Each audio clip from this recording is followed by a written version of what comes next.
What's going on, ladies and gentlemen? Welcome back to CFL Central. CFL content for the fans, by the fans. Carter, what are we doing here today? We're not messing up the intro because that's what I did a few times. But we're talking about week 2 of the preseason for the CFL. So we got 5 games here, a little more than usual. Because, Saskatchewan has to play at least 2 preseason games. Wow. Look at that. That's 50 subscribers gone right there, Jake. What have you done? I'm just joking. Anyway. I love Saskatchewan. They know it's my brothers in the prairies. Man, I hate nobody. I love every province. Every province except Ontario. You know what's up. All right. Well, without further ado, let's get into our first game, which is the Winnipeg Blue Bombers versus the Saskatchewan Roughriders. Well, we have a Banjo Bowl No, it's not. It's preseason. This isn't it's even. It's Banjo Bowl. We're calling it We're calling it. It's the Banjo Bowl. Point 2. It's the Junior Banjo Bowl coming in from May 31st. The Ukulele Bowl. The Ukulele Bowl. The Uke Bowl. Yeah. So I'm not gonna lie. I expect almost no starters to touch the field. I think I look at the Bombers. I think including their kicker and punter, we're talking about 5 starters. That including makes total sense. Total sense. Including their long snapper, kicker, and punter. All I saw was Rasheed Bailey and I think one other guy. And that's about it. I am excited to see more from Liam Dobson. I'm excited to see more from Drew Brown because I think him and Prukop, I still think they'll be rolling with those two. But not even Johnny Augustine is touching the field in this one. I looked at the roster. Oliveira and Augustine are both not even in the lineup here. So it's clear that the Bombers are not risking anything here. And I got to imagine that the Riders will throw in at least a few decent starters just because it's their first game. I know it's kind of the unofficial home opener for them. So I feel like they'll kind of want to get a win, especially against Winnipeg. So they may throw in a few guys, but Fajardo for sure is not hitting the field. But yeah, I actually have Saskatchewan winning this one. Yeah, so do I. I think that this is going to be a game where Winnipeg is going to test their depth. They're going to want to see what they got out of these newer additions, what they have out of practice squad guys, and really get a feel of things, because we saw this a few years ago where the Bombers transitioned a bunch of guys that were in kind of a lesser role into more of a starter, into more of a more common presence as a starter, and we're kind of see that transition happen again with what we lost in free agency and what we gained, but also what we're building in within the franchise as itself, right? We need to use the guys that are already here, the guys that know the system, that are growing within the system.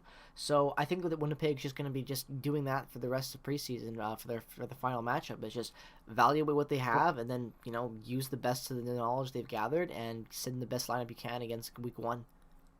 Absolutely, and I'm not gonna lie. You can get a lot out of your rookies, even if they only end up staying around for a season. You look at a guy like DeAndre Alford that the Bombers only had. They only had him in one season, and he's already off to the show. You know what I mean? So exactly. It's one of those things where it's a very smart move to see what you have and what. Who's going to be overperforming to the point where they're going to, make it in the roster and maybe even start to make an impact on that roster. So, yeah, I think Saskatchewan wins this one, though. I think as much as they'll be testing their depth as well, I think they're going to have a few guys just to kind of give a good game in front of the home crowd, and I'd expect that, you know what I mean? So yeah, absolutely. Yeah, so going on to the next game, though, we have the Ottawa Red Blacks versus the Montreal Alouettes. Yeah, so this one will be interesting here. Ottawa coming off a victory last week, but preseason victory, that is. However, I'm curious to see how they test their depth here as well, especially with all of their recent additions from this offseason, because what used to be some of their starting players might now be considered their depth players. With obviously, I got to imagine their receiving core all being pushed down by all the guys they brought in Jalen Acklin, in Shaq Cooper, in Darvin Adams. But yeah, it's kind of really difficult to predict preseason because who's playing? Exactly. That's the question for all of this. honestly, at the end of the day, this is all pointless because we really have no idea what we're talking about with the lineups that are going Exactly. into And this. these are kind of meaningless games. They're all Exactly, they scrimmage. really are meaningless games. I'm gonna say Ottawa, just because I think Ottawa is going to be again playing a little bit more of a mix of starters and bench guys. Yeah. So, Ottawa's and going to be a also contender this I year. feel like Ottawa's got a better overall. Even if they use half their team, I think that half that team is still better than what Montreal would field. So, not a knock on Montreal, just they're not as good as Ottawa is currently. So, Damn. yeah, I'm just gonna go with that right Man does now. not like the Alouettes. Is that what I'm hearing? We'll see how it No. is. The Alouettes are probably the worst team in the Does CFL. not deny it. All Probably right, the worst moving team. on to One the of the next worst. one. We have the Hamilton Tiger Cats versus the Toronto Argonauts.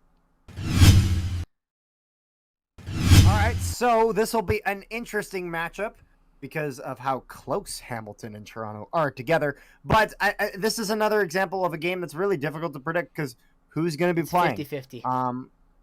50-50. I mean, I guess the big question I have with Hamilton, and it has been since this offseason, is how much do they have left after all they've lost? Because they've lost quite a few key pieces here. Not to mention how many times can you Arguably get kicked, their and top get two back up. receivers out. You know what I mean? Ackland and Banks gone. And I think it'll be interesting to see how Toronto's running game develops now with Andrew Harris leading the No charge. more Because I think Mazzola the either. interesting thing here as well is when you look at a player like Andrew Harris signing with the team, is how much of an impact is he going to have on those those second, third string running backs that are going to be learning from him. So Exactly. I We think see it'll be that interesting to effect with see the here. Bombers with guys like Augustine and Dembski last year. For sure. Yeah, I mean, we Dembski, talked to excuse me. Augustine, and he said he learned a lot from Harris Exactly. in our interview. Make sure you check that out. It's a great interview. Plug it here up. on Plug CFL it up. Central. Absolutely, plug. But yeah, I have the Argonauts winning this game over the Ticats. I think that that's going to be a Hamilton victory in overtime. Ooh, Yeah. CFL overtime. Wait. We're saying Hamilton wins in overtime. I hate to be that guy, but That's why I'm saying it. That's why I'm saying it. They gotta get redemption. They're gonna just tease the fans. All right, ladies and gentlemen, we're gonna just move on to the next matchup, which is Calgary versus the Edmonton Elks. All right, so Calgary versus Edmonton, the Battle of Alberta, sort of. Well, you know what? I'm just gonna jump in front of you, man. Calgary's gonna win this game. Edmonton's got nothing on Calgary. Calgary, even with half the starters, they're gonna roll them. Yeah. So I mean, we saw them with half the starters. What they were able to do with half the starters last week. Like we know Edmonton was able to beat BC. Winnipeg, but Winnipeg was not good last week. Yeah. And Edmonton, I don't know. I think maybe it'll be close for a couple of quarters, but it's not going to be close for a long. I'm not gonna lie. I think especially after how much they played some of their guys like Cornelius and Arbuckle and a few other key players last week, because they played more of their starters than usual. I expect they're going to kind of pull back on that. And truly, I actually think that Edmonton's actually a weaker team than BC. I actually think that BC has a guy like Kai more Loxley, on Edmonton. Absolutely. Well, here's the only thing is that if you can see a surprise performance from like a Kai Loxley who went 9 for 11, 81.8%, 85 yards thrown, 25 long ball. If you can get a guy coming in, playing some more minutes on that, and being successful and building off of a pretty good debut against the Bombers, last week. I think that could be a surprise boost for the Elks in this matchup. So that's all I'm going to say about the Elks. I do think that in reality it's going to probably be a pretty quick in favor for Calgary, but I think the Elks might be able to get some surprise performance out of quarterback just based on what we saw last week against the Bombers. For sure. Yeah. But yeah, honestly, I think both of us say Calgary in this. But that will bring us into our last game of the week, which is Saskatchewan versus BC. So, I gotta say, right from the start, I got BC winning this. I mean, Saskatchewan, this is going to be their second game in a week's time, and, they're going to be tired from that because I imagine that they're going to be playing, their second, third string guys a bit more. I think they'll play them even more so than they did there. BC now actually playing at home. I expect them to maybe pull out one or two of their main roster guys coming in. Not Whitehead. Absolutely not. That's not happening. Or Rourke. Don't expect either of them to touch the field. But, I mean, it's kind of just a gut feeling for me. I'm going to say Whitehead's going to play. You think Whitehead plays? I think he will. Now, here's the thing. How much do you think he plays? I think he'll get at least 1 quarter? I'll say 2 quarters. I'll think he'll 2 quarters spaced out over 2 halves. Maybe playing in the first 2 and halves? fourth. You mean 2 halves? Like the first and the fourth. Sorry, when you say 2 halves, I think the entire game. It's a weird way of saying it. But yeah, I mean, there's not a lot to say here. It's like I said, it's preseason. There's not much to say here. I'm just kind of curious to see what kind of stars will emerge from the second and third string guys for both teams. You know what I mean? Yeah, so absolutely. I think it'll be a good football game. I think this one will actually be one of the closer games this week. So I think it'll be an interesting game to watch. Yeah, I totally agree, Carter. I think this will be a fun week of football leading up to a great week 1. You got some great matchups in week 1. Not to mention some really interesting halftime performances for some teams, which we'll be talking about in some coming up videos. So stay tuned for information on that. But nonetheless, thank you guys so much for watching our previews. As always, we hope you enjoyed. Leave your comments down below on what your thoughts are and predictions are for this coming up week of preseason football in the CFL. Thank you so much for watching. From both me and Carter, we appreciate it. Have a great rest of your night. Have a great rest of your day. Peace, love, and positivity as always. Go Bombers, go! Thanks for watching. Bye bye. Good night. Whatever else you want to say.